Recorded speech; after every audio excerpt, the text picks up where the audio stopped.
What is the real meaning of life? In my teenager years, yan yung mga tanong ko noon. Ano ba talaga ang totoong buhay? Bakit kailangan natin dumaan sa mapait na buhay at humarap sa matinding pagsubok? Are we living to be suffering? Ito lang bang dahilan kung bakit pinili tayong mabuhay para maghirap lang sa mundong to? When I encountered what the real life is, and how the world is so cruel, sabayan pa ng mapaglarong kabalaran. Mga tanong ko ng mga panahon nung nasa madilim pa ako na buhay. Gaano ka mapaglaro talaga ang buhay? Pero, natutunan ko na, kung hindi ka marunong sumabay sa buhay, talo ka. Kasi ang totoong buhay talaga is kwento ng bawat isa sa kung paano tayo naglakbay at nagtagumpay sa mundo ito.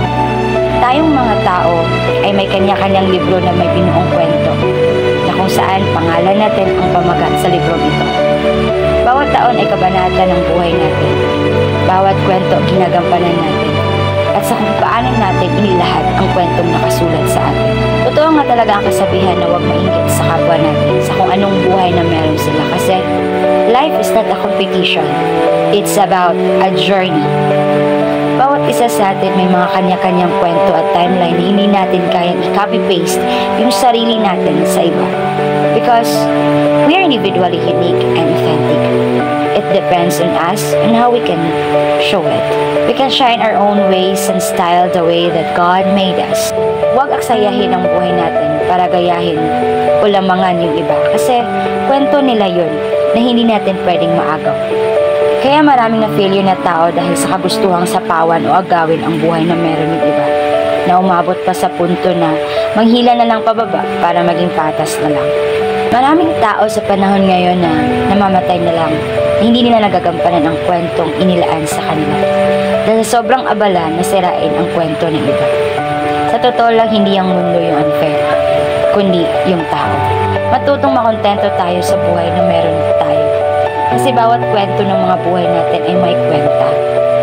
Ang mundo ay hindi nakasteady lang. Umiikot ito araw-araw at hindi tayo permanente lang sa isang aspeto. Hindi sa lahat ng panahon pangit at mabait ang laman ng kwento sa libro natin. Kasi ang totoo, bawat struggles at trials ay isang lesson at weapon para mabaon at madala natin sa ating future. Lahat ng pagsubok na napag-aanan natin ay preparation para sa magandang bagay at buhay na mangyayari sa atin in the future. Ang paghihirap ay isang proseso para magampanan natin ang nakatakdang magagandang buhay na ibibigay sa atin ng may kapal. Hindi natin ma-enjoy ang success kung hindi tayo nagdaan sa hirap. Walang shortcut ang buhay. Kailangan talaga natin harapin kahit gaano pa kataas ang maging pader na ating akitin. O ang tuktok ng bundok, maabot lang ang tagumpay natin. Hindi nga madali ang buhay pero lagi lang natin isipin na walang permanente sa mundo. Lahat natatapos kaya in season of hardships, we can enjoy this moment. And we can acquire that there is a lesson about this. We are tested to be testified on what journey that we have and to be an inspiration and motivations of others. So, be it, enjoy every season, live the life according by the God's plan. Sa simula pa lang, hindi pinangako ni God na maging madali ang buhay natin. Pero kaya niyang pagaanin lahat, basta isasama natin siya sa lahat ng hakbang natin. Sa lahat ng nangangarap ngayon, kagaya ko, na hindi pa din natutupad, ang masasabi ko, stand still lang tayo. Continue to believe that our one day will turn into final. Sa ngayon, magpakatibay muna tayo para sa malaking breakthrough na paparating sa atin. Para sa bawat hadlang na nakaabang sa atin, kaya na natin tibagin kasi matibay na tayo.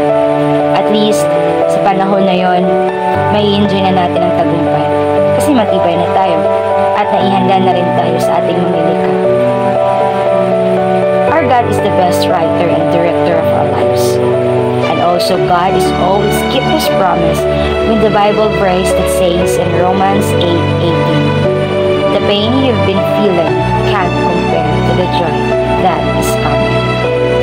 We can always hold His promise when He says it will happen. In Isaiah 60:22. When the time is right, I, the Lord, will make it happen. So, we can enjoy at this season of life that we have been right now. Enjoy our timeline, and we can go forward no matter what will happen. So, keep going. Padayon para sa maayong puhon. Thank you and God bless.